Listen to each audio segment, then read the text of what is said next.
안녕하세요. 곤변입니다. 네, 피디님 오늘은 뭐 하나요? 요즘 핫한 드라마가 있는데 혹시 변호사님 이상한 변호사 우영우 혹시 보셨나요? 아, 네, 다 봤습니다. 제가 보통은 이제 법정 드라마나 변호사 드라마를 잘 안 보거든요. 왜냐면 용어들이 틀린 게 너무 많아서 제가 보면서 사실 되게 불편한 경우가 많아요. 근데 우영우 드라마는 좀 작가님께서 공부를 많이 하셨는지 용어도 비교적 정확한 편이고 또 그래도 법정 드라마 치고는 조금 현실적인 편이라서 재밌게 잘 봤습니다.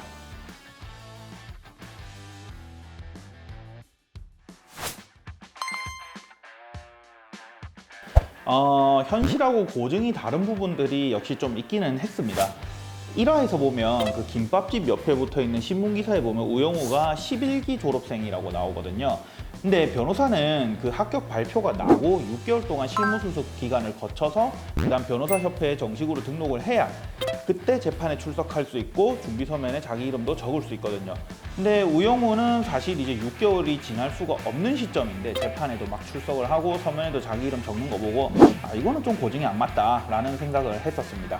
또 그 다음으로는 그 사건을 항상 맡으면 변호사들이 현장에 항상 한 번쯤은 가보는 장면이 나오더라고요.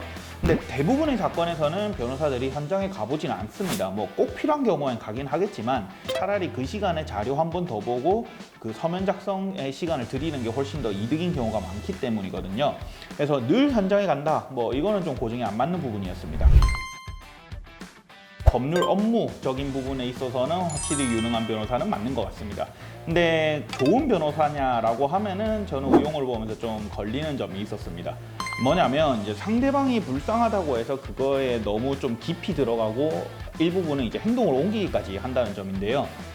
제가 예전에 이제 대구 방화 사건 영상에서도 말씀드린 것처럼 변호사는 어쨌든 자기 의뢰인을 위해서 최선을 다하는 게 당연히 직업적인 소명입니다. 특히 지금 우영우가 나오는 한바다 같은 경우에 넘버 2 로펌이라는 설정이던데 그 정도 로펌이면 아마 착수금만 최소 못해도 2, 3천만 원은 받고 시작을 할 겁니다. 뭐 착수금 2, 3천 주고 맡긴 내 변호사가 상대방을 위해서 자꾸 뭔가 행동을 하고 나한테 불리하게 한다라고 생각하면 글쎄요, 그게 과연 꼭 좋은 변호사인지는 잘 모르겠습니다. 그래서 그런 부분에 있어서는 우영우가 아직 조금 극복해야 될 난관이 있지 않나라는 생각이 듭니다. 뭐 정명석 변호사 같은 경우는 뭐 제 주변에도 다 공통되는 의견인데 그냥 판타지 그 자체입니다. 대형 로펌 파트너 변호사가 그 정도로 친절하고 그 정도로까지 그 밑에 어쏘를 챙겨준다는 거는 사실 정말 환상이라고 생각을 하시면 됩니다. 저는 사실 대형 로펌은 못 다녀봤지만 뭐 작은 로펌들을 다니면서도 이제 고참 변호사들한테 이제 제가 조금만 잘못해도 뭐 지적을 바로 당한다거나 자존심 깎이는 말 듣고 별의별 이제 폭언들을 많이 들어봤었는데 대형 로펌은 아마 심하면 심했지 아마 덜 하진 않을 겁니다. 그게 왜냐면 사실 변호사가 뭔가 실수를 하면 잘못하면 그 의뢰인의 인생이 망가질 수도 있는 거라 가지고 좀 되게 철저하게 준비를 해야 되고 하는 게 맞기는 합니다. 그래서 정명석처럼 그렇게 친절하게 모든 걸 다 커버를 쳐준다 라는 거는 거의 판타지라고 생각을 하시면 될 것 같습니다. 뭐 최소영 같은 경우는 충분히 저는 있을 수 있는 캐릭이라 생각합니다. 왜냐면 뭐 로스쿨 동기들 중에서 착한 친구들 얼마든지 있기 때문이죠. 특히 그런 착한 친구가 뭐 같은 회사까지 다니고 있다 하면은 되게 든든할 것 같네요. 뭐 사건 관련된 내용도 얘기할 수 있고 또 회사 내 사람들 관련해서 뭐 같이 논의도 할 수 있고 이럴 것 같고요. 되게 좋은 동기입니다, 최소영은. 권민우 같은 경우는 조금 순한 맛으로는 있을 법한 캐릭터입니다. 근데 또 제가 이제 권민우 관련해서 얘기하고 싶은 게 이제 권민우가 국민 빌런으로 등극을 했잖아요.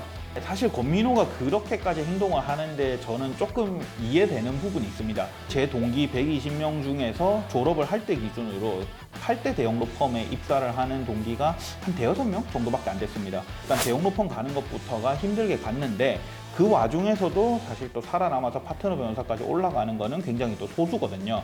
그런 와중에 뭐 예를 들어 무단결근이라든지 또 부정취업 청탁 의혹이 있는 그런 상황까지 봤는데도 그 사람한테 어떠한 페널티도 없이 내가 동일선상에서 경쟁해야 된다 라고 하면 사실 권민 입장에서는 좀 빡이 칠 수는 있습니다.